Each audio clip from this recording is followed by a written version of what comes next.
Cie, dua, tiga. Di sana sadonya, jangan lupa sebelum tonton video ko, tekan tombol subscribe dan aktifkan lonceng notifikasi supaya di sana bisa menonton video-video terbaru dari kami. Komen serta share ke kawan-kawan ya.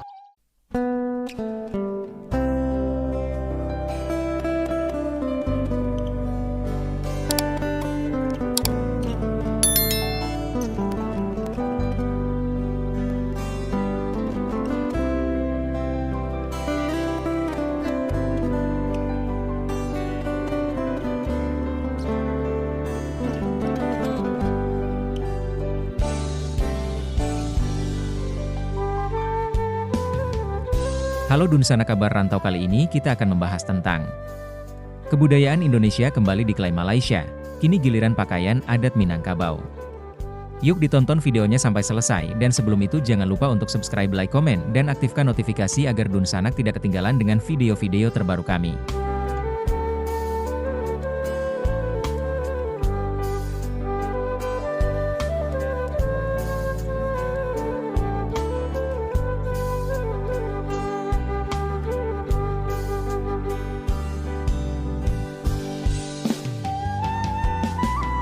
Negara Indonesia dan Malaysia seringkali disebut sebagai negeri serumpun dikarenakan kemiripan segi budaya pada masyarakatnya selain daripada letak geografis yang berdekatan.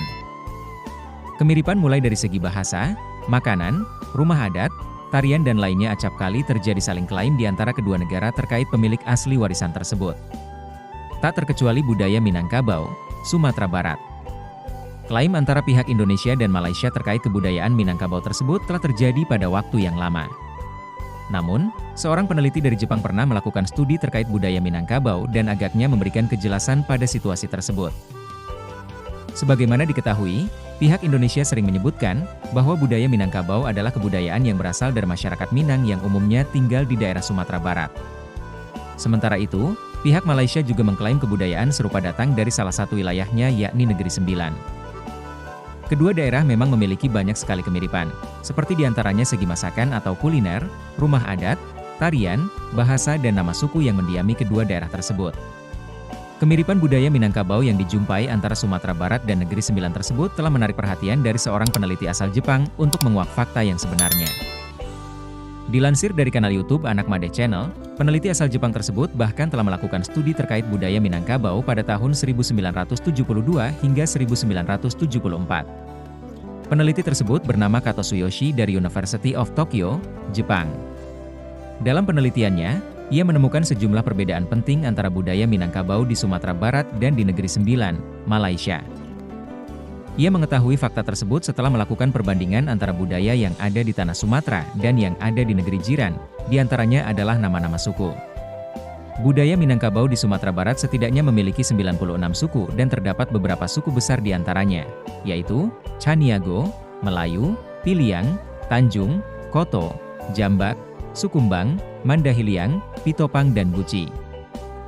Sementara di Negeri Sembilan, kurang lebih hanya ada 13 suku. Beberapa nama suku tersebut merupakan nama daerah di Sumatera Barat.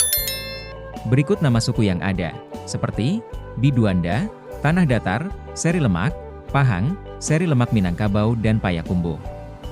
Kemudian, Seri Melenggang, Tiga Batu, Tiga Nenek, Mungkal, Batu Belang, Batu Hampar, Anak Aceh dan Anak Melayu.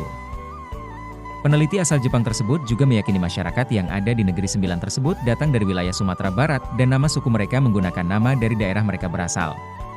Lebih lanjut, suku Minangkabau yang ada di Sumatera Barat juga lebih tua jika dibandingkan yang ada di daerah seberang. Kostum nasional Miss Cosmo Malaysia 2024, Saranya Naidu dalam kompetisi National Costume Competition Miss Cosmo, membuat kontroversi yang heboh. Hal tersebut dikarenakan kostum yang ditampilkan oleh peserta Malaysia. Ketika MC acara mengucapkan selamat datang pada Miss Cosmo Malaysia, dilanjutkan penjelasan terkait kostum yang dikenakan. Pakaiannya terinspirasi dari pakaian tradisional yang dikenal sebagai Minangkabau dari Negeri Sembilan. Pernahkah Anda mendengar tentang batik yang diklaim sebagai warisan budaya negara lain? Atau mungkin Anda terkejut mengetahui bahwa tarian tradisional Indonesia juga menjadi objek perebutan? Klaim-klaim terhadap kekayaan budaya Indonesia semakin marak terjadi, mengancam identitas nasional kita. Dalam lanskap budaya global yang semakin terhubung, persaingan untuk mengklaim kepemilikan atas warisan budaya semakin intensif.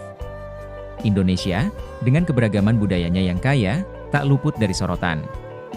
Negara-negara tetangga seringkali mengajukan klaim terhadap berbagai aspek budaya kita, mulai dari tarian, musik, hingga kuliner.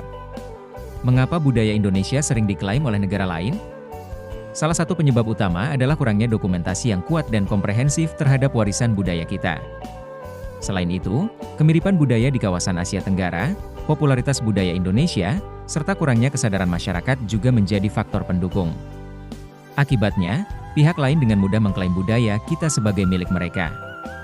Hukuman yang seharusnya diterima. Idealnya, ada mekanisme hukum internasional yang tegas untuk menindak pelaku klaim budaya. Namun, hingga saat ini, sanksi yang paling efektif adalah tekanan diplomatik, boikot budaya, dan peningkatan kesadaran masyarakat internasional. Pencegahan yang dapat dilakukan. Upaya pencegahan meliputi dokumentasi yang menyeluruh, promosi aktif, pendidikan, dan kerja sama internasional. Dengan langkah-langkah ini, kita dapat melindungi warisan budaya Indonesia dari klaim-klaim yang tidak berdasar. Sebagai warga negara, kita memiliki peran krusial dalam menjaga kelestarian budaya bangsa. Dimulai dari hal-hal sederhana seperti mempelajari dan mengapresiasi budaya lokal, mengenakan pakaian adat dalam acara-acara tertentu, hingga aktif dalam kegiatan pelestarian budaya. Dengan mendukung para seniman dan pengrajin lokal, serta menyebarkan informasi positif tentang budaya Indonesia di media sosial, kita turut berkontribusi dalam menjaga warisan leluhur. Kita dapat membentuk komunitas atau kelompok yang peduli terhadap pelestarian budaya. Melalui kegiatan-kegiatan seperti workshop, pertunjukan seni, dan pameran, kita dapat memperkenalkan budaya kepada generasi muda dan masyarakat luas. Selain itu, kita juga dapat bekerja sama dengan pemerintah dan lembaga terkait untuk menyusun program-program pelestarian budaya yang lebih terstruktur. Untuk mencegah budaya Indonesia terus diklaim oleh negara lain, diperlukan upaya yang komprehensif. Selain memperkuat perlindungan hukum di tingkat nasional, kita perlu meningkatkan kesadaran masyarakat akan pentingnya melestarikan budaya. Dokumentasi yang baik, promosi aktif, dan kerja sama internasional juga menjadi kunci. Dengan begitu, warisan budaya kita tidak hanya terlindungi, tetapi juga dapat menjadi sumber kebanggaan dan identitas nasional.